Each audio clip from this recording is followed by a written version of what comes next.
Sure. So the question is about our coming out experience. For those of you who don't know, we're coming out right now. We're gay. For now. Just kidding. I don't think you can go back once you've...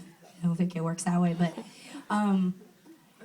coming out, we get asked about this a lot. And Tegan said it the other night, and I thought this was really actually very poignant. And you said it, I thought it was really great. But instead of telling bad stories, which we hear so many awful, just heart-wrenching stories, and you just get so angry and riled up, and you just can't believe that anyone would give a fuck at this point. Like, it just seems so goddamn beside the point.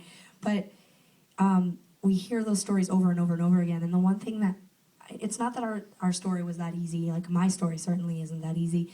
I came out first, and it was not, is not like, I came out, and then we had a party, and then my mom and I went down to the gay bar together and cruised, you know. It was like, Her mom is not gay. no. Well, I'm just saying it because one time Sara made a joke that my mom was a streetwalker, and now her students come up to her all the time and they're like, Miss Lemon, we heard that you're a prostitute. And she's like, Okay, so my mom's not gay or a prostitute, but the truth is that it was hard, but everything was hard. I was 18 and I was a little shit, and my parents and I struggled all the time, and we had conflict, and we weren't good communicators. It was the 90s. I don't think I had language worked out yet about how to describe myself. I didn't completely understand my gender or my sexuality. It was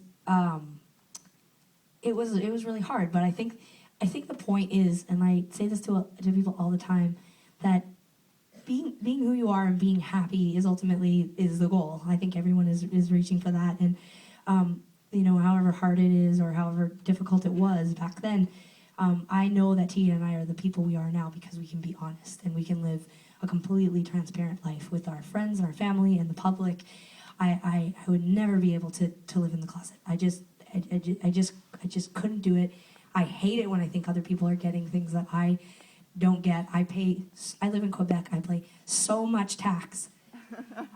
I want the same fucking rights. Like, I just am like, if I'm gonna pay this much tax and I'm a citizen and I follow the rules, I want everyone to treat me the same. I don't care if you don't like me. I don't care if you don't agree with me, but I want it. I want those rights. And I think that empowerment did come ultimately from having really strong parents and a really strong circle of friends. But that doesn't mean that there wasn't bumps or hiccups or that people didn't say things that hurt my feelings or offended me.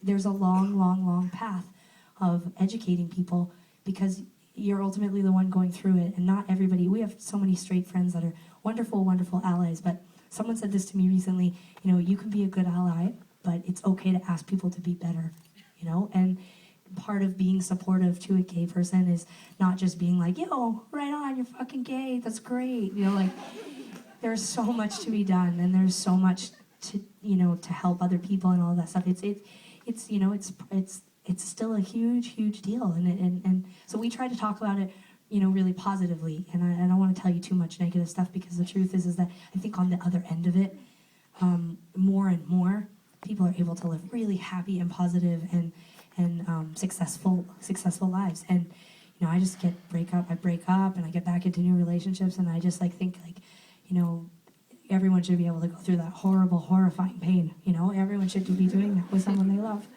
I'm not crying. That was just my sick voice broke off at the end.